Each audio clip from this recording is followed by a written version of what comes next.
Many people think gardening skill is technical, that it's about knowing the names of the plants, understanding the rules, getting the timings right. But one of the most important gardening skills is quieter than that, and it's the skill of learning to trust yourself.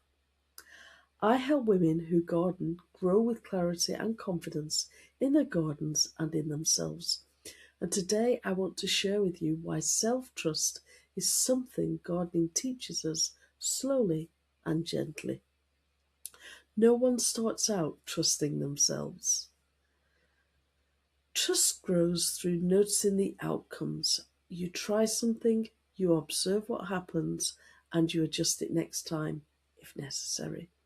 Each experience adds to your internal reference point, and that's how trust is built, not all at once, but gradually.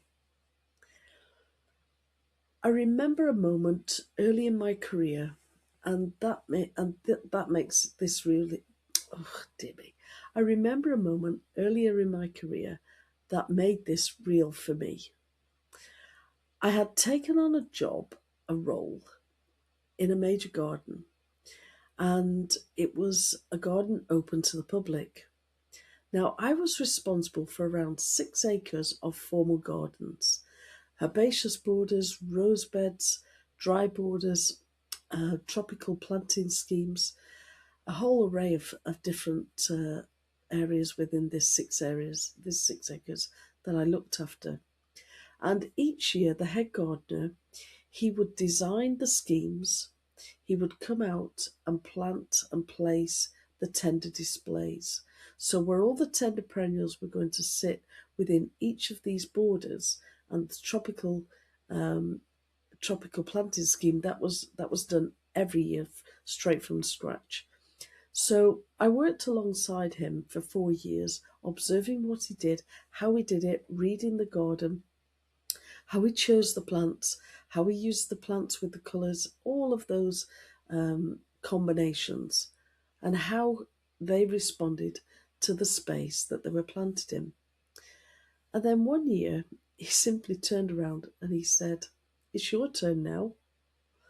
And I said, "What do you mean, it's my turn?" And he said, "It's your turn to have a go." Now, the garden received around 120,000 visitors each summer. This wasn't a small decision. It was a moment where I had to trust myself because clearly he trusted me to do the job.